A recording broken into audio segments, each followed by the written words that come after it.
নমস্কার, কেমন আছেন সবাই? আশা করছি সবাই ভালো আছেন, সুস্থ আছেন। আমি মানসী, রাজস্থানে বাঙালি জীবন একটি ব্লগে আপনাদের স্বাগত জানাই।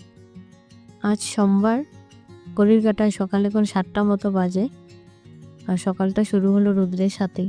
3 দিন ছুটির পর আবার রোজকার জীবন শুরু। রুদ্রকে স্নান করিয়ে নিয়ে আসলাম, তারপর শুরু হলো ওর রোজকার নাটক। কিন্তু শেষমেশ স্কুলের জন্য রেডি করে ফেললাম। আজ টিফিনে দিলাম ওর ফেভারিট পরোটা, কিটক্যাট চকলেট, ওরিও বিস্কুট আর কাজু বাদাম। এগুলো পেয়ে ও একদম খুশি। তারপর ওর বাবার সাথে চলে গেল স্কুলে। আর আমিও আমার সকালের কাজকর্ম শেষ করে চলে আসলাম দুপুরের রান্নার জন্য। আজ দুপুরের মেনুতে নিরামিষ, পটল আলু আর সয়াবিন তরকারি, তার সঙ্গে পেঁপে আর কালো চানা মিক্স করে একটা শুক্তো। আর ভাত তো থাকবেই, বাঙালি মানেই ভাত ছাড়া তো হবে না। এই পেঁপের রেসিপিটা আমার মায়ের। এটা খেতেও অনেক ভালো হয়। যারা পেঁপে খেতে এতটা পছন্দ করে না তারাও খেয়ে নেবে। আমার রান্নাবান্না কমপ্লিট হয়ে গেছে, এখন রান্নাঘরটা পরিষ্কার করে নেব। রুদ্র স্কুল থেকে চলে এসেছে, এখন ওকে খাইয়ে দেব। তারপর আমিও খাওয়া দাওয়া করে অল্প রেস্ট করে নেব। সন্ধ্যা হয়ে গেছে, চলুন তাহলে সন্ধ্যা দিয়ে আসি।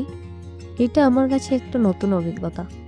আসামে তো সন্ধ্যা অনেকটা তাড়াতাড়ি হয়ে যায়, কিন্তু এইখানে গরম দিনে সন্ধ্যা প্রায় রাত্রি 8টার সময় হয়।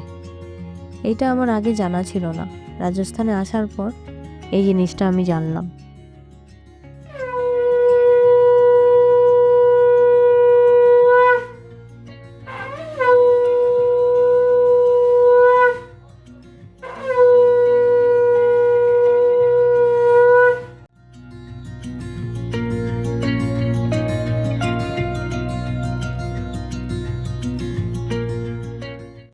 সন্ধ্যা দেওয়া হয়ে গেছে, এখন অল্প নাম জপ করে নেব। নাম জপে অনেকটা মানসিক শান্তি পাওয়া যায়। তাহলে চলুন আজকের মতো ভিডিওটা এখানেই শেষ করছি। দেখা হবে নেক্সট কোনো ভিডিওতে। ভিডিওটি ভালো লাগলে অবশ্যই একটা কমেন্ট করে জানাবেন, আর লাইক, শেয়ার আর সাবস্ক্রাইব করে দেবেন। সবাই ভালো থাকবেন, সুস্থ থাকবেন। দেখা হবে নেক্সট কোনো ভিডিওতে।